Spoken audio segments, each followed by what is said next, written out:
Salut à tous, j'espère que vous allez bien. Aujourd'hui, on va parler du cas Dembélé. C'est parti.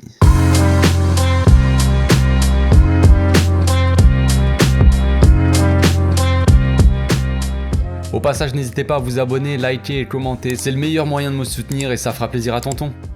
Ousmane Dembélé, grand chenapan, mon petit Ousmane. Aujourd'hui, on va donc parler de Dembélé, du fameux cas Dembélé, son transfert loupé cet hiver, tutti quanti. On va faire un peu le tour. Je sortirai sûrement une autre vidéo pour parler mercato. Au début, je comptais parler mercato avec Christensen et Franck Kessié, mais je crois que ça va durer trop longtemps pour Dembélé pour faire. Sinon, la vidéo elle va durer 1 heure, donc c'est trop compliqué. Donc, on va démarrer avec le contexte. On va revenir un peu sur le contexte historique de son arrivée jusqu'au match contre Bilbao. Donc, le joueur est arrivé après le départ de Neymar, ça vous le savez tous. Beaucoup d'argent reçu pour le transfert de Neymar qui ont été investis dans son transfert. Donc, un des transferts qui a été qui a le plus floppé en tout cas ces dernières années, hein, en tout cas en termes d'argent, parce que financièrement c'est un gouffre, le gouffre de Dembélé, hein, c'est incroyable. Le joueur, en plus de ça, malheureusement, ça ne pouvait pas vraiment être prévu par le club. Le joueur a subi un nombre de blessures incalculable qui l'a fait louper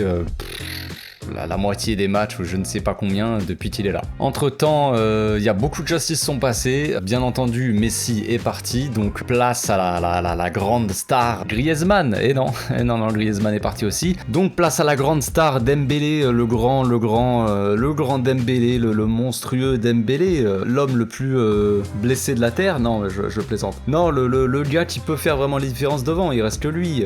Voilà, il y avait Messi est parti, il y avait Griezmann, il y avait Suarez à l'époque. Tous sont partis, voilà, on se retrouve avec Memphis en attaque, Dembélé donc, Ansu Fati qui malheureusement est tout le temps blessé, donc beaucoup d'espoir en Dembélé, qui finit son contrat à la fin de la saison. Évidemment, le club a voulu, dans ce cas-là, le prolonger, ça a un peu tardé, ça sentait le coup de fumée un peu, ça sentait pas bon. Évidemment, au moment où vraiment Laporta s'est penché sur le dossier, là on a commencé à entendre des dingueries de la part du clan Dembélé, de son agent, qui ont commencé à demander des salaires mirobolants comme on dit, et des primes à la signature monstrueuses. J'ai même plus les chiffres, mais je crois que c'était 20 millions de salaires peut-être, et une prime de 30 ou 40 millions, je sais pas, genre des dingueries. Tout ça tombe, toutes ces demandes-là, elles tombent au moment où le Barça signe Ferran Torres. Ce qui veut dire que clairement qu'en fait Dembélé a vu que le club a pu signer Ferran Torres, et apparemment il aurait été peut-être un peu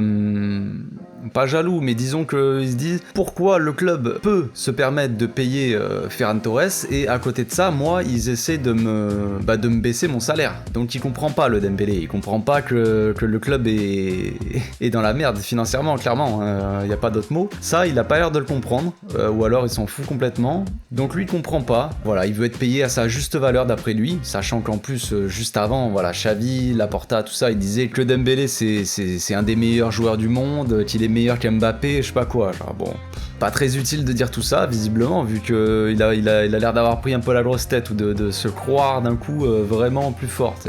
Frère, redescends.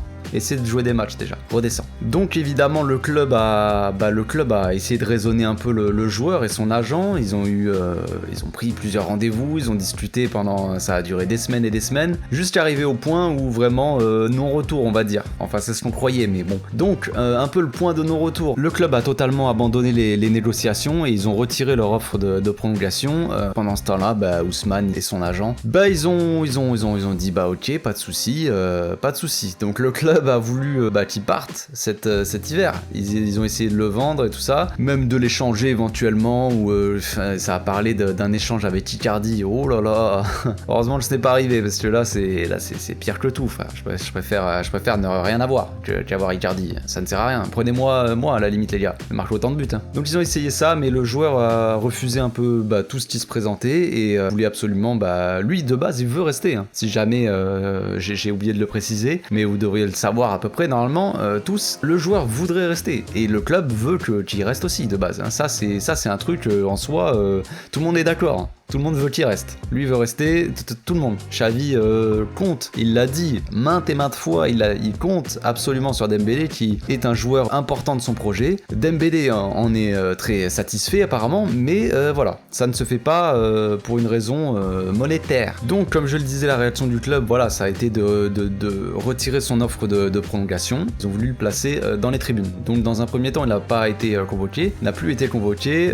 Xavi ne comptait pas sur lui, mais d'un autre côté, Xavi a essayé de négocier un peu le truc avec Laporta. Il lui a dit, bah frérot, j'imagine qu'il lui a dit un truc comme ça. C'est quand même dommage de se passer de Dembélé, sachant que à ce moment-là, il y a personne d'autre. Il y avait Ferran Torres qui venait d'arriver, mais c'est tout.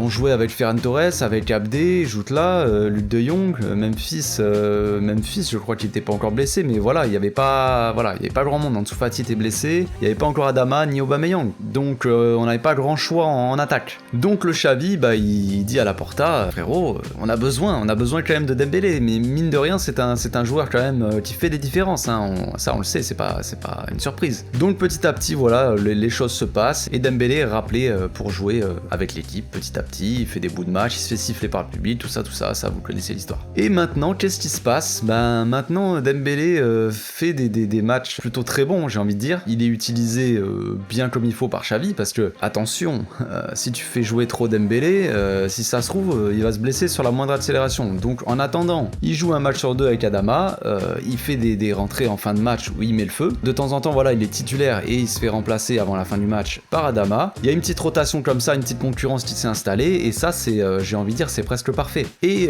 ses performances sont tellement bonnes, surtout sur le dernier match contre Bilbao, où il a quand même fait une entrée plus que décisive. Forcément, la question du renouvellement s'est reposée. Et là, le club s'est mis à un peu réfléchir, on va dire. Ils se sont dit, bon, pourquoi pas les gars, pourquoi pas, mais il faut que ça vienne de Dembélé et de son agent, qui reviennent nous voir, que ça soit eux qui fassent le premier pas, on va dire. Donc déjà, à voir. Après, s'il y a des infos comme ça qui sortent, c'est que c'est déjà dans l'air au sein du club, à l'intérieur. Donc il y a peut-être déjà eu des petites discussions ou des petits messages comme ça, je ne sais pas. En attendant, Xavi est très très content du rendement du joueur, ça c'est sûr. Le joueur, lui, a l'air de vivre sa meilleure vie. Le gars a pas l'air du tout mécontent, il est heureux à l'entraînement, il rigole avec ses collègues. Comme je le disais la dernière fois, il est très ami avec Xavi maintenant. Il a son pote Aubameyang qui est arrivé. Ça, évidemment, ça peut jouer aussi dans l'envie du joueur de faire des efforts peut-être pour rester. Donc le club est en train de réfléchir à plusieurs offres. Déjà, Laporta, il a dit qu'il abandonne ses primes à la signature, là, monstrueuses, qu'il n'aura jamais, et qu'il revoit son salaire à la baisse. De toute façon, ça c'est un point non négociable, j'ai envie de dire. Frère, on doit réduire les salaires. J'ai vu, on m'a écrit dans un commentaire, là, je sais plus ce qu'on m'a dit, Dembélé, je sais pas quoi, c'est pas une question d'argent, je sais pas quoi. Dembélé et si je dis pas n'importe quoi, les gars, parce que Piqué c'était le joueur le mieux payé avec Busquets tout ça, et Jordi Alba, mais eux ils ont baissé leur salaire. Piqué il a montré son virement que lui avait fait le Barça, carrément, son virement sur PayPal et tout ça là. Et ça a prouvé que le salaire de Piqué en net c'est 5 millions les gars, à peu près 5 millions. Si je dis pas n'importe quoi, il me semble que le salaire de Dembélé c'est de 12 millions les gars. Alors je sais pas si c'est brut ou net, mais en attendant c'est 12 millions qui nous coûtent. Donc me dire que Dembélé a un petit salaire ou je sais pas quoi, ou que c'est pas c'est un des joueurs les mieux payés de l'effectif, et c'est un des joueurs qui a le moins prouvé ces dernières années, je suis désolé. Pas en termes de talent, mais en termes d'absence de jeu, il est tout le temps blessé. Son comportement est clairement pas au niveau d'un club comme le Barça. Le fait qu'il arrive déjà tout le temps en retard, tout ça enfin bref, vous connaissez toutes ces histoires idiotes, on va dire. C'est ce problème aussi avec le cuistot, il a viré le cuistot, je sais pas quoi, manger des burgers, enfin bref, c'est des histoires à la con qui sont inintéressantes, hein, qui ne touchent pas au sportif, mais ça a un lien avec le sportif, les gars. Si t'as une mauvaise, quand t'es joueur de haut niveau comme ça dans le football, si t'as une mauvaise nutrition, si tu prends pas soin de ton corps, qui est quand même ton outil de travail, frère, eh ben si tu ne fais pas tout ça, si tu ne dors pas bien, si tu ne manges pas bien, tout ça, t'as énormément plus de chances, de risques de te blesser. Et Dembélé, qu'est-ce qu'il a fait pendant ces 4 dernières années? Il s'est blessé tous les 2 mois. Donc ça a forcément un lien, ne me dites pas le contraire. Donc maintenant, qu'est-ce qu'on doit faire?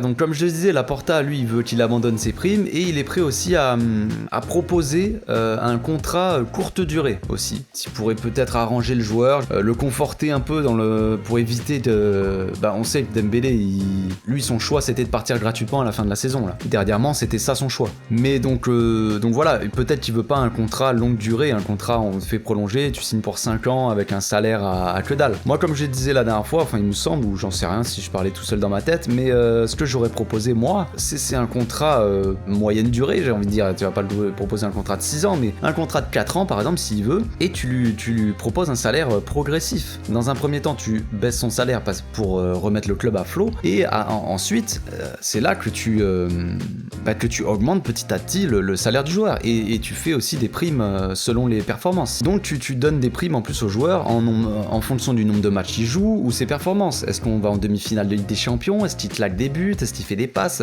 Peu importe. Et là tu tapes des primes, et tu tapes des primes d'1 million. Vas-y, tu fais 20 matchs dans la saison, frère, bravo, t'as un bonbon et t'as 1 million. C'est bien. Tu fais 3 passes décisives, allez, on te donne 200 000 balles, ou j'en sais rien. Enfin bref, de toute façon c'est question d'argent, hein. C'est un autre monde les gars, mais bon bref, vous m'avez compris. Donc mon avis moi sur la situation, ça fait longtemps que je parle de Dembélé là, mon avis moi c'est mitigé, vous connaissez mon avis sur ce qu'a fait Dembélé. Pour moi c'est une honte, et c'est un affront à ce club. Mais d'un autre côté, il y a plein de choses à prendre en compte.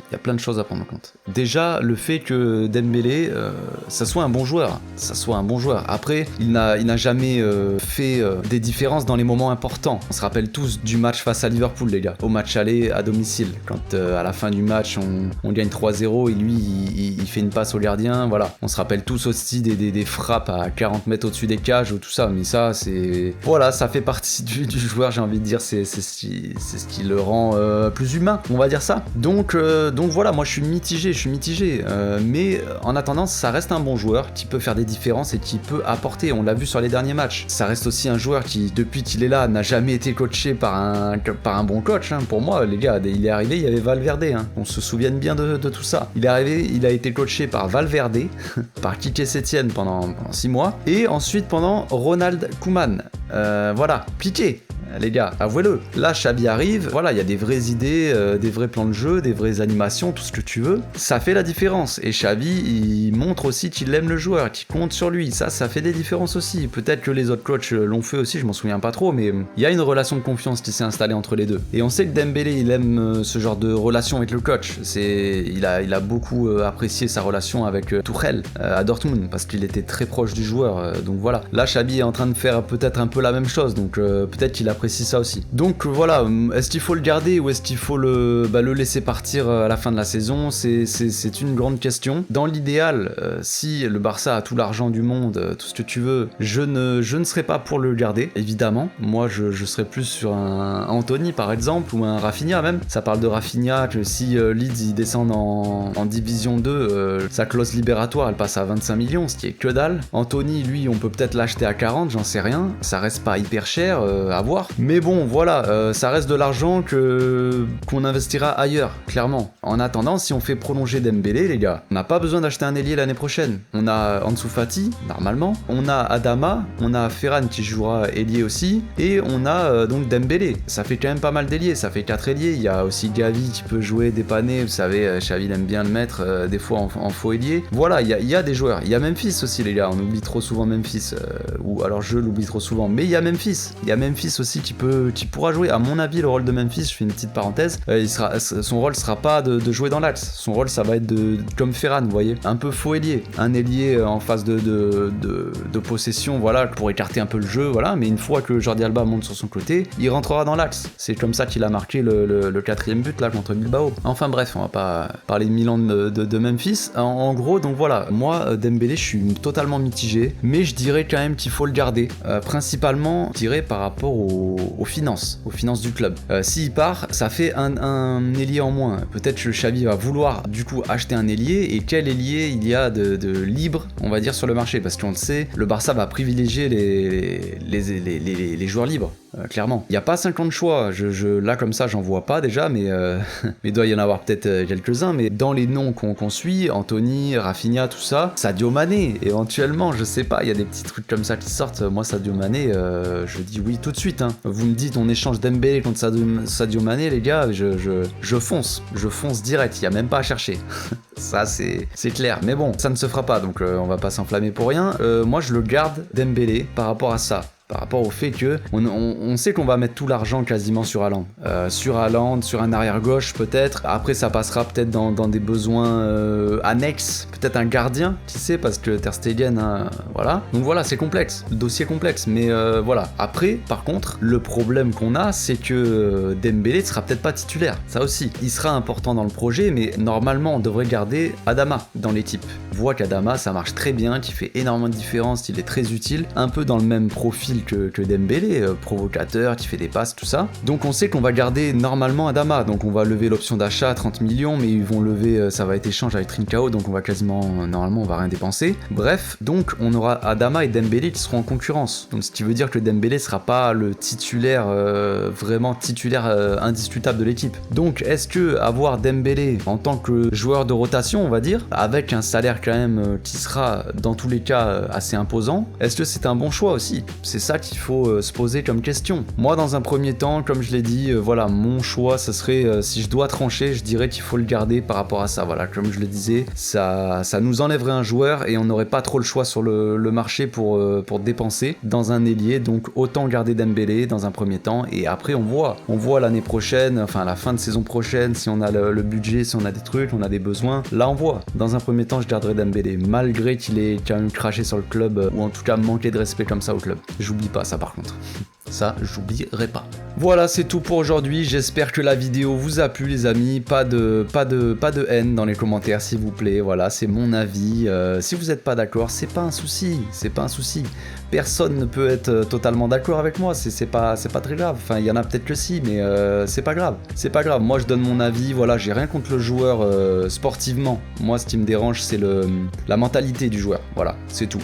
Il a pas démontré une mentalité professionnelle et à la hauteur de ce que demande le club. Donc voilà, c'est tout. Donc comme je le disais, je ferai sûrement une vidéo très rapidement. Je sais pas si je la sortirai même pas ce soir, tu vois, genre 2 vidéos dans la journée, on se chauffe un peu, j'en sais rien. Pas de promesse, on sait jamais, mais c'est possible que ça arrive en fin de journée. Donc une vidéo peut-être sur Franck Kessié et sur Christensen, à voir si je ferai les deux en même temps aussi. Voilà, passez une très bonne journée les amis, on se retrouve du coup tout à l'heure, ciao.